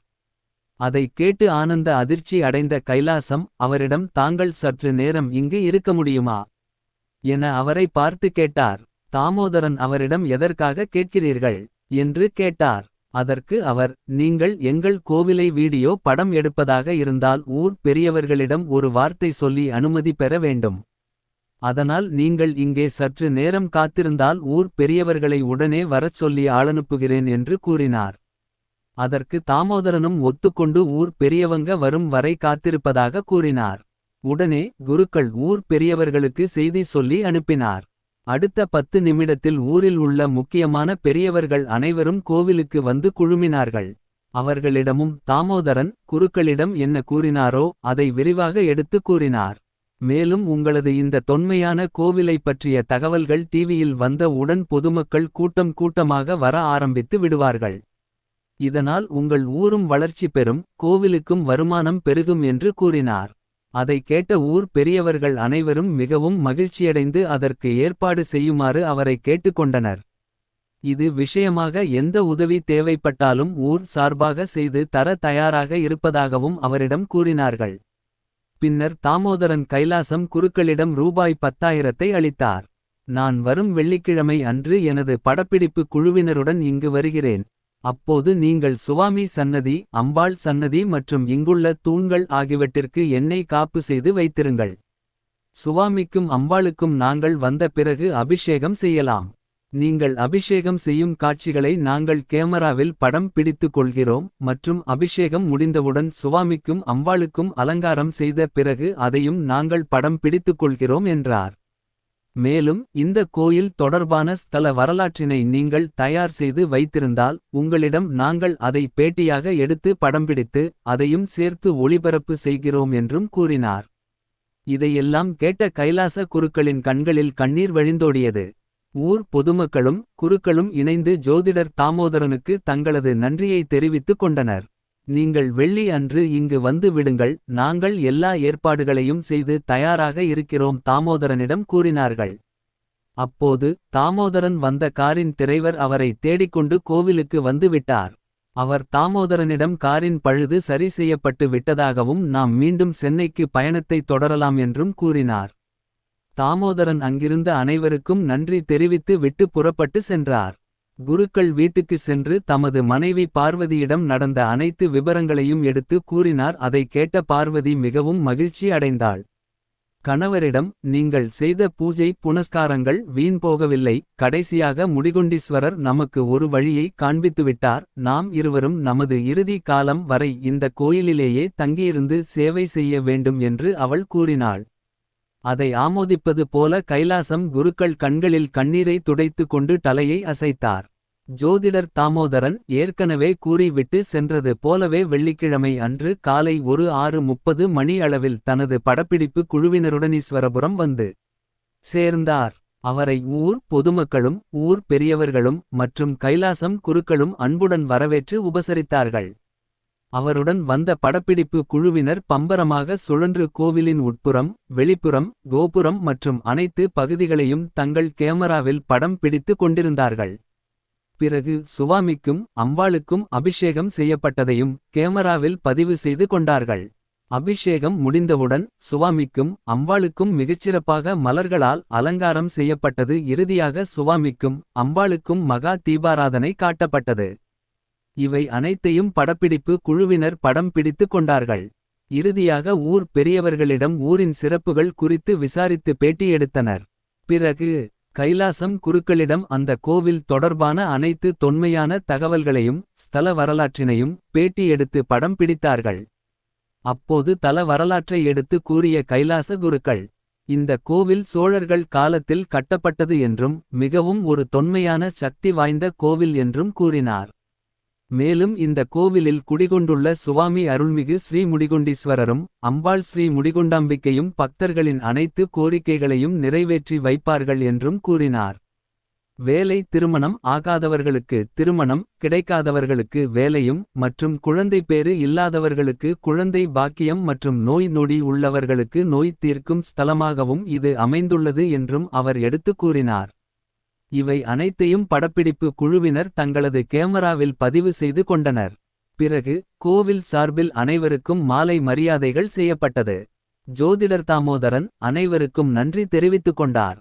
இந்த வீடியோ புதன்கிழமை அன்று காலை 6:30 மணிக்கும் மீண்டும் மாலை 5:30 மணிக்கும் பக்தி டிவி இல் ஒளிபரப்பு செய்யப்படும். அனைவரும் பாருங்கள் என்று கூறி படப்பிடிப்பு குழுவினர் விடை பெற்றனர். ஈஸ்வரபுரம் மக்கள் அனைவரும் புதன்கிழமை அன்று விடியற்காலையிலேயே தொலைக்காட்சி பெட்டி முன் அமர்ந்து விட்டனர். பக்தி தொலைக்காட்சியில் 6:30 மணிக்கு குறை தீர்க்கும் ஆலயங்கள் என்ற நிகழ்ச்சியில் ஒளிபரப்பு செய்யப்பட்டது. அதை பார்த்த ஈஸ்வரபுரம் மக்களும் கைலாசம் குருக்களும் மிகவும் சந்தோஷம் அடைந்தனர். தங்கள் ஊர் கோவிலை மிகவும் அழகாக படம் பிடித்திருப்பதை பார்த்து பரவசம் அடைந்தனர். இந்த நிகழ்ச்சியை தொலைக்காட்சியில் பார்த்த பொதுமக்கள் பலரும் கார்களிலும் ஆட்டோக்களிலும் கூட்டமாக ஈஸ்வரபுரம் நோக்கி படையெடுக்க ஆரம்பித்தனர். 9 வாரம் 12 வாரம் என வேண்டிக்கொண்டு பெண்கள் கோவிலுக்கு வர ஆரம்பித்தனர். ஆள் நடமாட்டம் இல்லாமல் இருந்த ஈஸ்வரபுரத்தில் தற்போது நூற்றுக்கணக்கான பக்தர்கள் வந்து போக ஆரம்பித்தனர். சுவாமி சன்னதி, அம்பாள் மற்றும் அனைத்து சன்னதிகளும் தற்காலிகமாக வர்ணம் பூசி புதுப்பிக்கப்பட்டது. கோவில் நிர்வாகத்தை கவனிக்க ஊர் முக்கியஸ்தர்கள் அடங்கிய நிர்வாக குழு அமைக்கப்பட்டது. கைலாசம் குருக்கள் மிகவும் மகிழ்ச்சியாக இருந்தார். அவருக்கு உதவியாக மேலும் 2 குருக்கள் நியமனம் செய்யப்பட்டனர். கோவிலின் வருமானம் உயர்ந்து கொண்டே போனது. கைலாசம் குருக்களுக்கு மாதம் ஒரு தொகை ஊதியமாக வழங்கப்பட்டது. இந்த கோவிலை பற்றி கண்டும் காணாமலும் இருந்த இந்து அறநிலையத்துறை தற்போது கோவிலுக்கு தனியாக ஒரு அதிகாரியை நியமனம் செய்தது. தொலைக்காட்சியில் அப்பாவின் பேட்டியையும் கோவில் பற்றிய படத்தொகுப்பையும் பார்த்த மகேஷ் தன் மனைவியுடன் ஈஸ்வரபுரம் புறப்பட்டு வந்தான். மகனையும் மருமகளையும் பார்த்த கைலாசமும் பார்வதியும் அதிர்ச்சி அடைந்தனர். மருமகள் புவனா கண்பார்வை அற்றவளாக இருந்தாள். மகேஷ் தனது மனைவியுடன் அப்பா அம்மா காலில் விழுந்து வணங்கினான். மனைவி அவர்களிடம் அவன் புவனா பிறவியிலேயே கண் பார்வை இழந்தவள் என்றும் அவளுக்கு துணையாக இருந்த அவளது தந்தையும் திடீரென்று இறந்து விட்டதால் துணையின்றி இருந்த அவளை காப்பாற்றவே கல்யாணம் செய்து கொண்டேன், என்னை மன்னித்து விடுங்கள் என்றான். புவனாவும் அவர்களிடம் எனக்கு வாழ்க்கை கொடுப்பதற்காகவே அவர் என்னை திருமணம் செய்து கொண்டார், அவரையும் மன்னித்து என்னையும் மருமகளாக ஏற்றுக்கொள்ளுங்கள் என்றாள் கண்ணீருடன். இதை பார்த்த கைலாசம் தம்பதியினர் மனம் நெகிழ்ந்து மகேஷிடம் நீ ஒரு கண்ணில்லாத ஆதரவற்ற பெண்ணிற்கு வாழ்க்கை கொடுத்திருப்பது அறிந்து நாங்கள் மிகவும் பெருமைப்படுகிறோம் என்று சொல்லி மகனையும் மருமகளையும் அணைத்துக் கொண்டனர். இவர்களையெல்லாம் முடிகொண்டீஸ்வரர் ஆசிர்வதிப்பது போல கோவில் மணி ஒலித்தது. 1.3 பழைய காலத்து வீடு. தனது தந்தை அருணாசலத்தை பார்ப்பதற்காக தனது மனைவி ராதாவுடன் சொந்த ஊரான மேட்டுக்குடி வந்து இறங்கினான் ரகு. வீட்டு திண்ணையில் அமர்ந்திருந்த அருணாச்சலம் ஆசையுடன் மகனை பார்த்தவாறு அன்புடன் வாருங்கள் என மருமகளையும் சேர்த்து வரவேற்றார். ஆனால் மருமகள் ராதாவோ கடுகடுவென்ற முகத்துடன் வேகமாக உள்ளே சென்றாள். அதை கவனித்த அருணாச்சலம் ஏன் ராதா ஒன்றுமே பேசாமல் உள்ளே போறா, அவளுக்கு ஏதாவது கோபமா என மகனிடம் கேட்டார். ஆமாப்பா, நான் உங்கள என்னோட சென்னைக்கு வந்து இருங்க என கூப்பிட்டால் நீங்க வர மாட்டேங்கிறீங்க, அதனால அவளுக்கு வருத்தம். மேலும் எங்களோட பிஸியான ஷெட்யூலில் எங்களால அடிக்கடி இங்கே வந்து உங்களை வந்து பார்த்துவிட்டு செல்ல முடியவில்லை. இந்த முறையாவது எங்களோட சென்னைக்கு புறப்பட்டு வந்து விடுங்கள் என்றான் ரகு. அப்போது வீட்டில் சமையல் வேலை செய்யும் பெண் வந்தாள்.